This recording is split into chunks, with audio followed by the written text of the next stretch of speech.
అభివృద్ధిలో ఆంధ్రప్రదేశ్ది all time record అన్నారు ముఖ్యమంత్రి నారా చంద్రబాబు నాయుడు. ప్రపంచంలో అతిపెద్ద ప్రజాస్వామ్య దేశం మన భారతదేశం.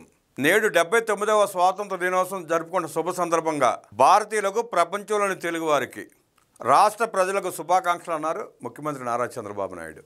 ఈ సమయంలో జాతిపిత మహాత్మా గాంధీ, సుభాష్ చంద్రబోస్, భగత్ సింగ్, రాజ్యాంగ నిర్మాత డాక్టర్ బిఆర్ అంబేద్కర్, త్రివర్ణ పతాక రూపకర్త పింగళి వెంకయ్య, అల్లూరి సీతారామరాజు వంటి మహనీయులను స్మరించుకుందామని రాష్ట్ర ముఖ్యమంత్రి చంద్రబాబు నాయుడు పిలుపునిచ్చారు. విజయవాడ ఇందిరాగాంధీ మున్సిపల్ మైదానంలో ఘనంగా నిర్వహించిన 79వ భారత స్వాతంత్ర దినోత్సవ వేడుకలలో జాతీయ జెండాను ఆవిష్కరించిన అనంతరం ముఖ్యమంత్రి చంద్రబాబు ప్రసంగించారు. 2014లో ఆంధ్రప్రదేశ్ విభజన తర్వాత నవ్యాంధ్రకు మొదటి ముఖ్యమంత్రిగా ప్రజలు తనకు అవకాశం కల్పించారని గుర్తు చేసుకున్నారు. తనకున్న అనుభవం, ప్రజా సహకారంతో దేశంలో టాప్ 3 రాష్ట్రాల ఒకటిగా ఏపీని నిలుపుకున్నామన్నారు. 2019లో వచ్చిన ప్రభుత్వం 5 ఏళ్ల పాటు రాష్ట్రాన్ని విధ్వంసానికి గురి చేసింది. గత ప్రభుత్వ వైఫల్యాల కారణంగా రాష్ట్రం 30 ఏళ్లు వెనక్కిపోయింది. 10 లక్షల కోట్ల అప్పులు, బకాయిలతో ఆర్థిక విధ్వంసం జరిగింది. ఆ 5 ఏళ్లు ఎక్కడా అభివృద్ధి జరగలేదు. కనీసం రోడ్లపై గొంతులో పూడ్చలేదు. తవ్విన కొద్దీ గత ప్రభుత్వం చేసిన అప్పులు, తప్పులు, అక్రమాలు, అవకతవకలు ఇంకా వెలుగు చూస్తున్నాయి. పోలవరం నిలిచిపోయింది, అమరావతి ఆగిపోయింది, పెట్టుబడులు తరలిపోయాయి. 2024 ఎన్నికల్లో ప్రజలు గెలవాలి, రాష్ట్రం నిలవాలి అనే ఎన్డీఏ నినాదాన్ని ప్రజలు నమ్మి చారిత్రాత్మక తీర్పునిచ్చారు. నిశ్శబ్ద విప్లవాన్ని సృష్టించారు. 94% స్ట్రైక్ రేట్, 57% ఓట్ షేర్తో కూటమిని దీవించారు. రాష్ట్రాన్ని పునర్నిర్మించాలనే ఏకైక లక్ష్యంతో పాలన ప్రారంభించాం. మేం అధికారాన్ని చేపట్టిన ఏడాదిలో ప్రజల నమ్మకాన్ని నిలబెట్టేలా, భవిష్యత్తుకు బాటలు వేసేలా పనిచేశాం. తొలి సంతకం నుంచి సుపరిపాలన వైపు అడుగు వేశాం. సంక్షేమం, అభివృద్ధి, సుపరిపాలనతో సాగిన ఏడాది పాలన ఎంతో సంతృప్తినిచ్చింది. ప్రజల మద్దతు మా సంకల్పం. దేవుడి దయతో విధ్వంసం నుంచి వికాసం వైపు ప్రయాణం చేస్తున్నాం. నేను ఈరోజు సగర్వంగా చెప్తున్నా, కూటమి ప్రభుత్వంలో సంక్షేమానికి సాటి లేదు, అభివృద్ధికి అడ్డు లేదు, సుపరిపాలనకు పోటీ లేదు. ఇది రికార్డ్, ఇదే ఆల్ టైమ్ రికార్డ్ అని మరోసారి చెబుతున్నా. కూటమి ప్రభుత్వం పేదల ప్రభుత్వం. బడుగు బలహీన వర్గాల సంక్షేమానికి వేల కోట్లు ఖర్చు చేస్తామని చంద్రబాబు ప్రకటించారు. కూటమి ప్రభుత్వం పేదల ప్రభుత్వం. సంక్షేమ పథకాలతో ప్రజల జీవన ప్రమాణాలు పెంచేందుకు, పేద వర్గాలను అభివృద్ధి చేసేందుకు వేల కోట్ల నిధులు ఖర్చు చేస్తున్నాం. దేశంలో మరే రాష్ట్రంలో అమలు కాని స్థాయిలో రెట్టింపు సంక్షేమం ప్రజలకు అందుతోంది. ప్రధాన ఎన్నికల హామీలుగా ఉన్న సూపర్ 6 సూపర్ హిట్ చేశాం. ప్రతి వర్గానికి, ప్రతి ప్రాంతానికి, ప్రతి కుటుంబానికి, ప్రతి పౌరునికి సాయంగా నిలబడుతూ సంక్షేమ పాలనకి కొత్త నిర్వచనం ఇచ్చాం. ప్రభుత్వం ఏర్పడిన తొలి రోజునే 5 సంతకాలతో ప్రధాన హామీల అమలుకు శ్రీకారం చుట్టామని సీఎం చంద్రబాబు గుర్తు చేశారు. పేదంటి తల్లులకు ఆర్థిక భరోసా ఇచ్చేందుకు తల్లికి వందనం తీసుకొచ్చాం. 10,000 కోట్లతో ఈ పథకాన్ని అమలు చేస్తున్నాం. అన్నదాత సుఖీభవ పథకం కింద మొత్తం 7,000 రూపాయలు రైతుల ఖాతాలు వేశాం. దీని ద్వారా 47 లక్షల మంది రైతులకు 3,173 కోట్ల రూపాయలు అందించాం. దీపం పథకం కింద ఏడాదికి 3 సిలిండర్లు ఉచితంగా ఇస్తున్నాం. ఇప్పటి వరకు 2 కోట్ల రాయితీ సిలిండర్లు ఇచ్చాం. ఆడబిడ్డలకు స్త్రీ శక్తి పేరుతో ఉచిత బస్సు ప్రయాణ పథకం కల్పించాం. మెగా డిఎస్సి నియామకాలను ఈ నెలాఖరుకు పూర్తి చేస్తాం. ప్రజలకు నాడు కనుక లేకుండా చేసిన ల్యాండ్ టైటిలింగ్ యాక్ట్ రద్దు చేశాం. పేద ప్రజల ఆకలి తీర్చేందుకు అన్నా క్యాంటీన్లు తిరిగి తెరిచాం. 204 అన్నా క్యాంటీన్లలో 5,16 లక్షల మందికి 5 రూపాయలకే కడుపు నిండా నింపుతున్నాం. ఆలయాల్లో పనిచేస్తున్న నాయీ బ్రాహ్మణుల కనీస వేతనం 25,000కు పెంచాం. 40,000 సెలవులకు 200 యూనిట్ల ఉచిత విద్యుత్ అందిస్తున్నాం. కల్లు గీత కార్మికులకు 10% మద్యం దుకాణాలు, బార్లు కేటాయించాం. మత్స్యకారులకు వేట విరామం సమయంలో 20,000 రూపాయల ఆర్థిక సాయం అందిస్తున్నాం. ఈ పథకం ద్వారా 129,178 మందికి 259 కోట్ల రూపాయలు అందించాం. చేనేతకు అండగా హ్యాండ్లూమ్స్కు నెలకు 200 యూనిట్ల ఉచిత విద్యుత్ అందిస్తున్నాం. పవర్ లూమ్స్కు 500 యూనిట్ల ఉచిత విద్యుత్ అందిస్తున్నాం.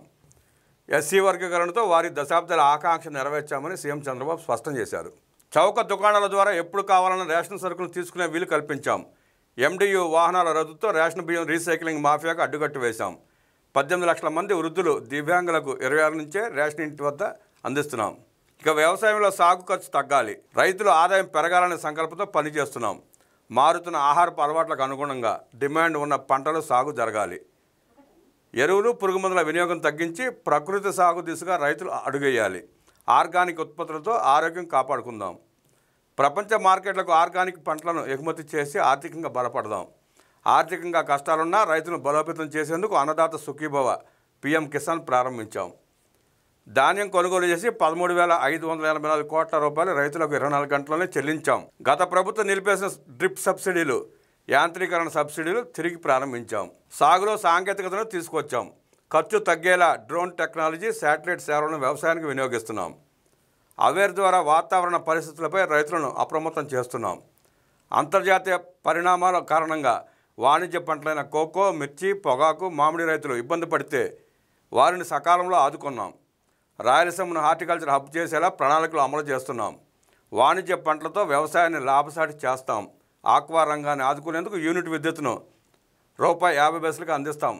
అమెరికా సుంకాలతో నష్టపోతున్న ఆక్వా రైతులను ఆదుకోవడానికి కేంద్రంతో సంప్రదింపులు జరుపుతున్నామని సీఎం చంద్రబాబు స్పష్టం చేశారు. అడవి తల్లి బాటలో ద్వారా 1000 కోట్ల రూపాయలతో రోడ్ల నిర్మాణం చేపట్టాం. మారుమూల గిరిజన ప్రాంతాలను ప్రధాన రహదారులతో అనుసంధానిస్తున్నాం. ఇమాములకు 10,000, మౌజన్లకు 5,000 చొప్పున గౌరవవేతనం ఇస్తున్నాం.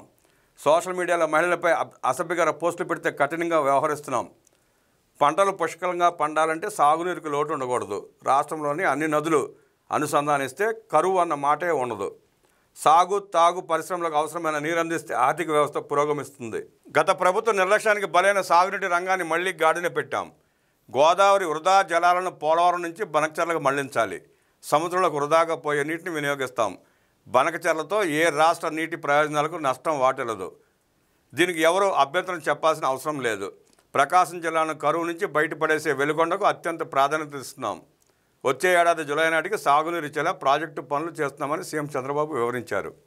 రాయలసీమ 4 ఉమ్మడి జిల్లాల్లో 6 లక్షల ఎకరాలకు సాగునీరు అందించే ముఖ్యమైన హంద్రీనివాస్ సుజల స్రవంతిపై గత ప్రభుత్వం డ్రామాలాడింది. కాలువలకు నీటి విడుదల పేరుతో గేట్ల సెట్టింగ్ వేసి నాటి ప్రభుత్వం రైతులను మోసం చేసింది. నవ్వుల పాలయ్యింది. మేము అధికారంలోకి రాగానే హంద్రీనివాపై దృష్టి పెట్టాం. గత నెలలో ప్రధాన కాలువ వెడల్పు పనులను 100 రోజుల్లో పూర్తి చేసి రికార్డు సృష్టించాం.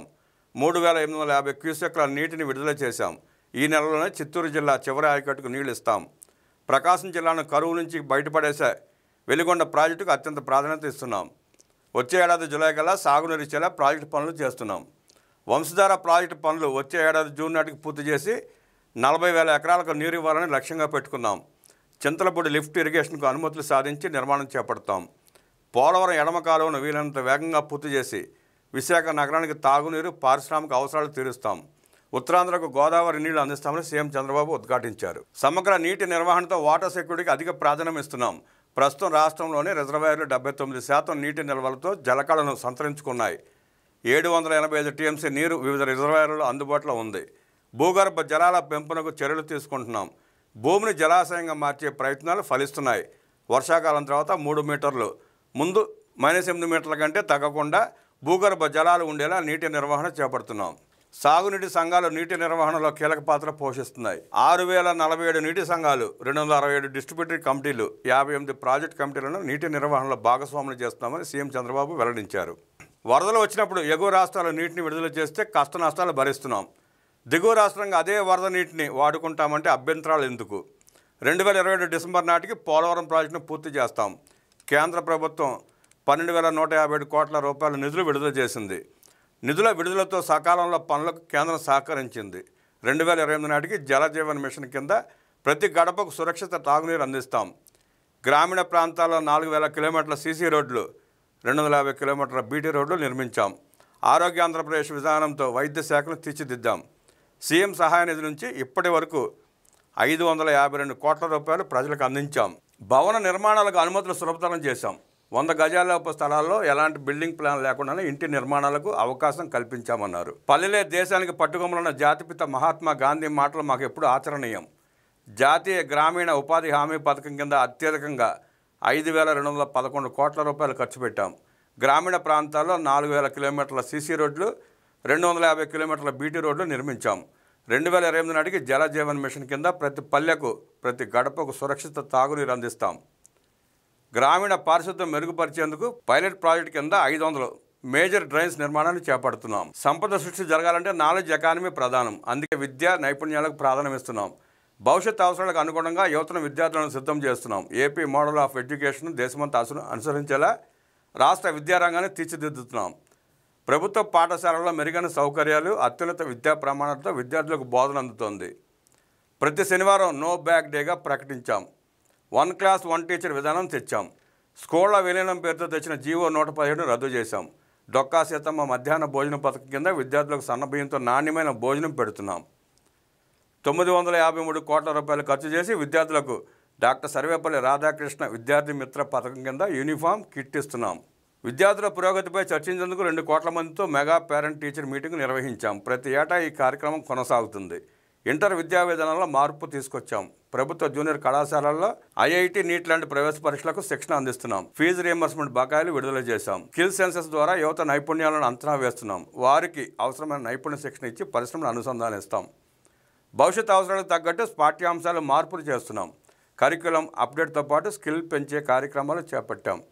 నైపుణ్యాభివృద్ధి సంస్థ ద్వారా శిక్షణ పొందిన 74,834 మందికి ప్లేస్మెంట్లు కూడా వచ్చాయి. ప్రతి నియోజకవర్గంలో జాబ్ మేళా నిర్వహిస్తున్నాం. ప్రధాని నరేంద్ర మోదీ వికసిత్ భారత్ 2047 విజన్ రూపొందించారు. మనం స్వర్ణాంధ్ర 2047 విజన్ డాక్యుమెంట్ రూపొందించాం. రాష్ట్ర, జిల్లా, నియోజకవర్గ స్థాయిలో విజన్ తెచ్చాం. ప్రపంచవ్యాప్తంగా అనేక దేశాల్లో మన తెలుగు ప్రజలు విజయాలు సాధిస్తున్నారు. ప్రతి చోట తమదైన ముద్ర వేస్తున్నారు. 2047 నాటికి భారతదేశం ప్రపంచ ఆర్థిక శక్తిగా నిలుస్తుంది. మన తెలుగు జాతి ప్రపంచంలోనే ముందు వరుసలో ఉండాలన్నదే నా తపన, కోరిక, ఆశయం.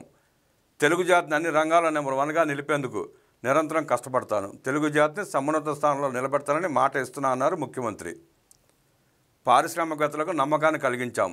రాష్ట్రానికి మళ్లీ పెట్టుబడులు వచ్చేలా కృషి చేస్తున్నాం. ఇప్పటివరకు 9 స్టేట్ ఇన్వెస్ట్మెంట్ ప్రమోషన్ బోర్డు సమావేశాలు నిర్వహించాం. 113 ప్రాజెక్టులకు సంబంధించి 5,94,000 కోట్ల రూపాయల పెట్టుబడులు ఆమోదించాం. వీటి ద్వారా 5,56,000 ఉద్యోగాలు లభించనున్నాయి. గూగుల్, టీసీఎస్, కాగ్నిజెంట్ వంటి సంస్థలు పెట్టుబడులకు ముందుకొచ్చాయి. ఉచిత ఇసుక విధానం అమలు చేస్తూ భవన నిర్మాణ రంగాన్ని నిలబెట్టాం.